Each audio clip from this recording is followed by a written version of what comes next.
Hello and welcome to South First. I'm Anusha Ravi Sood and you're watching State of Play, our daily roundup of all things politics, policy, and human interest. A cabinet expansion in Telangana has left the Congress in a state of tension. Telangana, ideally supposed to have 18 ministers, still has 3 berths left, and the lobbying is pretty high considering that on Sunday, the central leadership of the Congress picked 3 first-time MLAs to be inducted as ministers in the Revanth Reddy cabinet.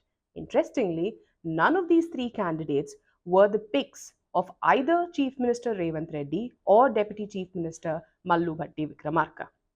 Adluri Lakshman Kumar, Vakiti Srihari, and Gaddam Vivek Venkataswamy were sworn in as ministers on Sunday, all of them first time MLAs. This, even as the party did not consider the choices of CM Revanth Reddy or Deputy Chief Minister Mallu Bhatti Vikramarka. Since Monday, Telangana's Chief Minister Revanth Reddy has been camping in Delhi to discuss precisely this. It's not as if everything is a lost cause for the Chief Minister or his Deputy Chief Minister, or for that matter, all their supporters who were vying for a berth in the cabinet. Telangana has 3 more vacant cabinet berths. But those who were not picked to be ministers this time around are not amused with the Congress central leadership's decision. Some of these MLAs, like Bhudan's Sudarshan Reddy, have even turned defiant, insisting that whether or not the party picks him to be minister, as far as his constituency is concerned, he will have the final say on all decisions. Picking 3 first-timers, the Congress central leadership has clearly put its own stamp of approval on the Telangana cabinet, not picking choices of the CM or the DCM, sending out a message to the administration in Telangana that everything is noted, kept track of, and lobbying will not be accommodated when the party has bigger plans, especially those centered on inclusivity and social justice. Ever since the Congress won the Telangana Assembly elections in 2023, Revanth Reddy's cabinet had just about 12 ministers when the posts are open for 18. 6 berths were vacant and now 3 new ministers have been sworn in. But for several months now, when the entire discussion of the cabinet expansion was taking place, Chief Minister Revanth Reddy was continuously pushing for one MLA, somebody considered very close to him, someone behind whom he put all his weight. Sudarshan Reddy, Bodhan's MLA, was the single candidate that Revanth Reddy continuously kept pushing. In fact, in several of the meetings that was held between the Chief Minister and the Congress's central leadership, he let go of several names that he was pursuing or lobbying for to be made ministers, except Sudarshan Reddy. He, in fact, told the Congress central leadership that they should just accommodate Sudarshan Reddy and he will be on board with any other decision that they have as far as the cabinet is concerned. Despite all of his requests, urging, demand, the Congress central leadership has not taken Sudarshan Reddy into the cabinet in this round of expansion.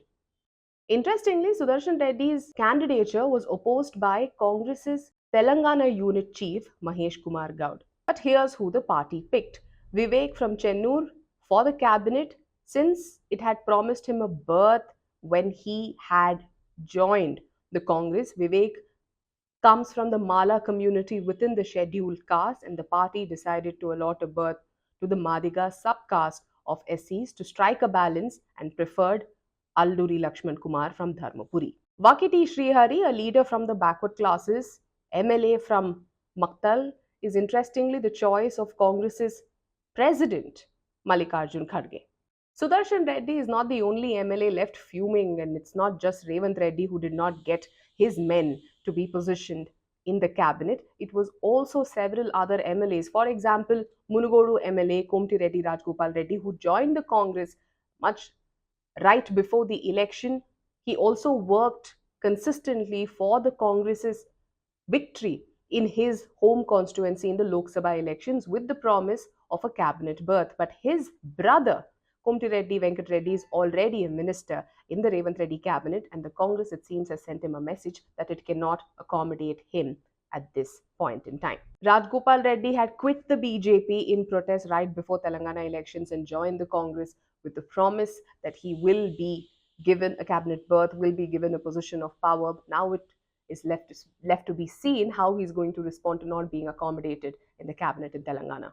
Much like Revanth Reddy batting for Sudarshan Reddy, Deputy Chief Minister Mallu Bhatti Vikramarka was also batting for Mancherial MLA Prem Sagar Rao to be inducted into the cabinet. Now, Prem Sagar Rao comes from a forward community, the Velama community, but the Congress this time around, it seems, was focused more on social justice, giving representation and priority to marginalized sections, or at least this is what Congress's state president in Telangana, Mahesh Kumar Gaud, said about why the party picked the three candidates that it picked to be inducted into the cabinet. It may be noted that the Congress's pick comes at a time when the party in power, the government in Telangana, has already brought in a legislation to increase reservation, the quota for backward classes, has passed it in the Legislative Assembly, but now it is ultimately the decision of the union government to bring about a constitutional amendment to even make this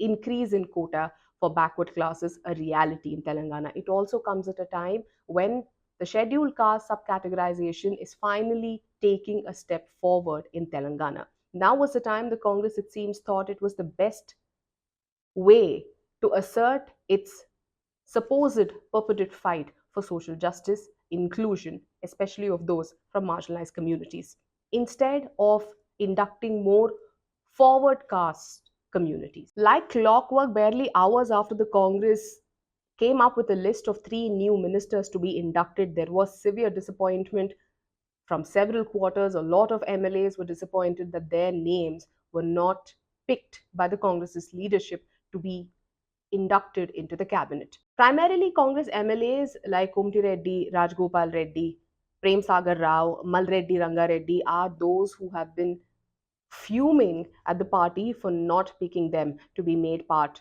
of the cabinet.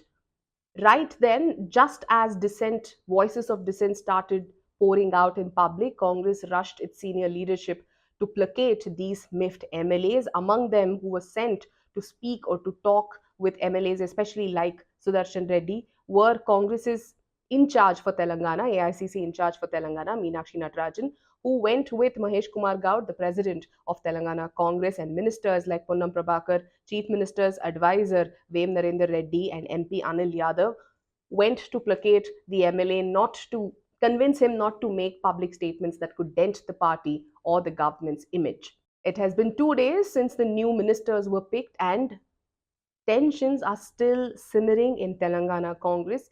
But the central leadership of the Congress is also running back channel talks to ensure that the situation does not go out of hand.